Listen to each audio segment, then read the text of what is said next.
Essas plantas parecem ser inofensivas, mas ingeri-las pode arruinar seu dia ou até mesmo colocá-lo no hospital.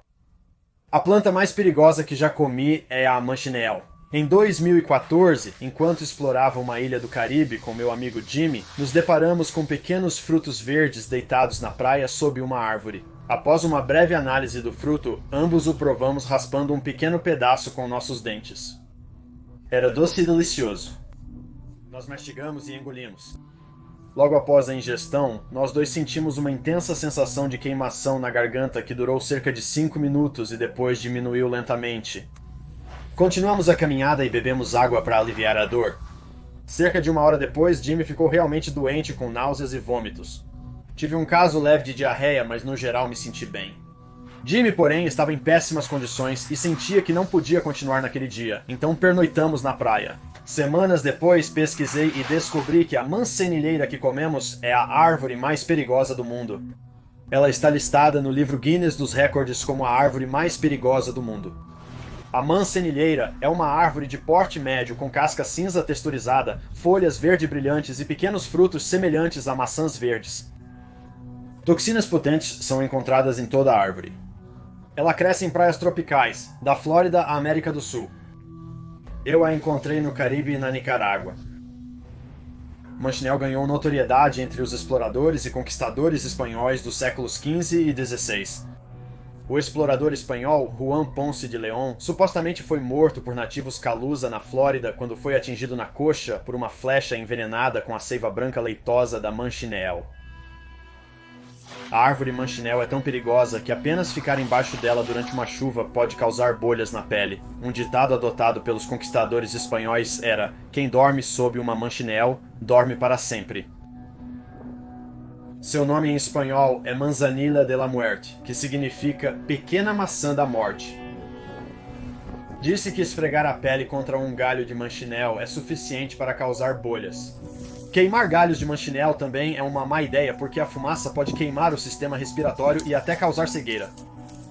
Comer um pequeno pedaço da fruta foi uma péssima ideia para mim e para o Jimmy. Felizmente paramos de comer. Eu li que a maioria das pessoas que entram em contato com mancenilheira acabam no hospital. Desde então, manuseio a fruta sem problemas, mas com cuidado para não tocar no leite e na seiva. É necessário ter muito cuidado em áreas onde pode haver mancenilheira. A segunda planta mais perigosa que tentei comer foi Xanthosoma, que é comumente chamada de orelha de elefante por causa de suas folhas grandes. Ela está intimamente relacionada com alocasia e colocasia. Nos Estados Unidos da América, uma espécie similar vendida nos mercados é chamada de raiz de taro. Em alguns países de língua espanhola, pode ser chamada de malanga, nhame, quequisque ou cocoyã. Em 2017, enquanto estava em uma expedição em Chiapas, México, com meu amigo David, decidi experimentar comer um pedaço de Xanthosoma selvagem que estava crescendo ao longo do rio. Cortei um pequeno pedaço na parte inferior do caule e toquei nos meus lábios e na língua. Instantaneamente, experimentei uma reação dolorosa que parecia minúsculos fragmentos microscópicos de vidro se espalhando pela minha boca. Eu cuspi minha saliva e enxaguei a boca com água fresca, mas o desconforto persistiu e eu não consegui comer pelo resto do dia. Esta família de plantas contém altos níveis de oxalatos e cianetos de hidrogênio tóxicos. As folhas e raízes de muitas espécies são consumidas mundialmente, mas devem ser cozidas antes. Em um estudo que li sobre a toxicidade do Xanthosoma sigidifolium, se eu pronunciei corretamente, descobriram que cozinhar a raiz por 80 minutos reduziu o conteúdo de oxalato solúvel em 75% e neutralizou completamente o cianeto de hidrogênio. A fermentação também reduz consideravelmente os níveis de oxalato nas plantas. No corpo humano, os oxalatos se ligam ao cálcio e outros minerais formando pedras nos rins. Durante minha pesquisa, também li sobre uma bactéria que quebra os oxalatos no sistema digestivo. A Oxalobacter formagenes ocorre em muitos vertebrados, incluindo humanos, Porém, é incomum na maioria dos americanos devido a uma dieta pobre, carente de alimentos naturais reais. Oxalobacter formagenes ajuda a proteger as pessoas de pedras nos rins. A moral da história do Xanthosoma é cozinhar bem as folhas e a raiz antes de comer. Fermentá-lo também tornará ainda mais benéfico para o corpo.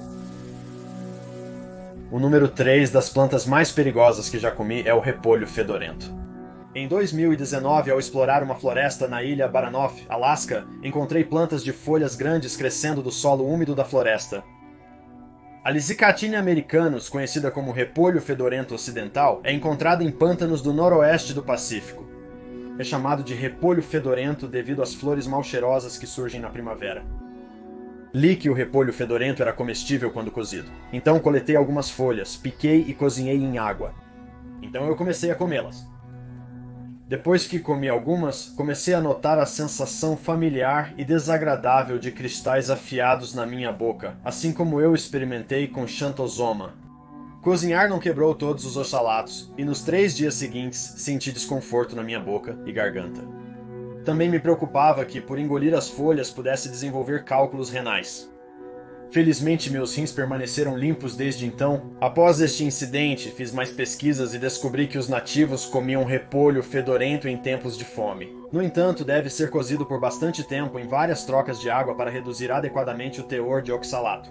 Oxalatos são comuns em várias plantas, inclusive em pequenas quantidades no espinafre e nos mirtilos. Mas as plantas com altos níveis de oxalatos devem ser bem cozidas, frequentemente trocando a água, para ficarem seguras para consumo humano.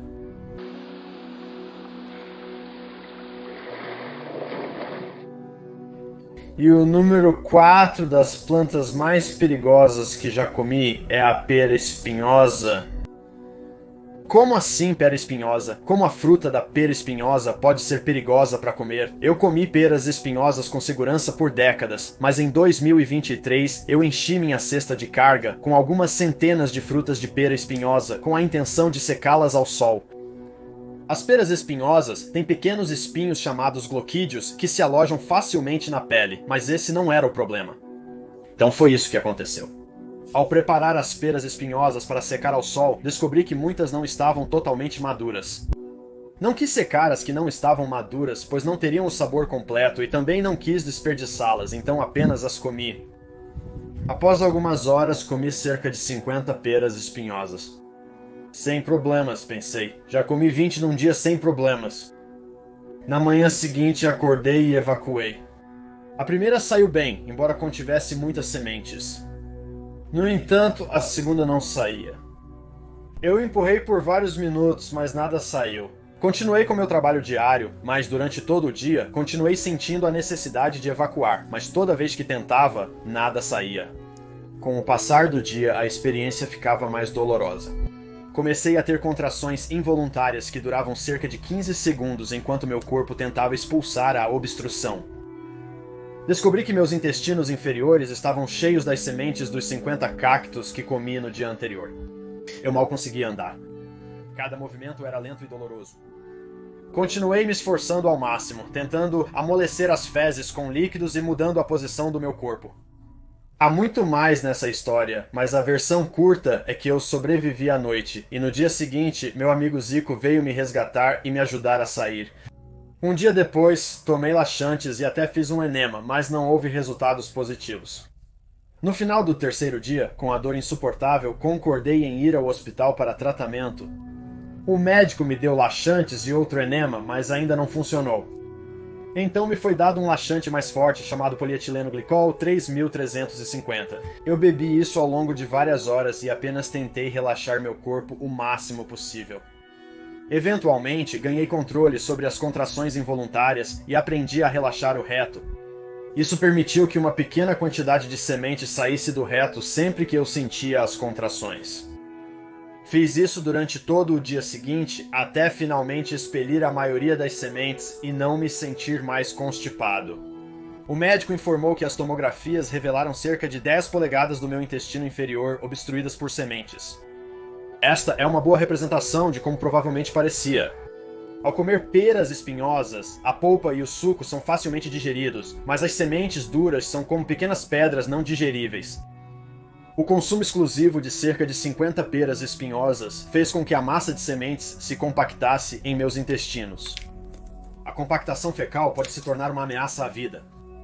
A moral da história é sempre estar ciente do que você está comendo e comer com moderação. 5 peras espinhosas não vão te fazer mal, principalmente se comidas com outros alimentos. A moderação alimentar pode ser a diferença entre viver e morrer. Por exemplo, a água é crucial para a sobrevivência, mas a intoxicação por água é uma coisa real e pode levar à morte. Espero que compartilhar meus erros ajude você e outros a evitá-los.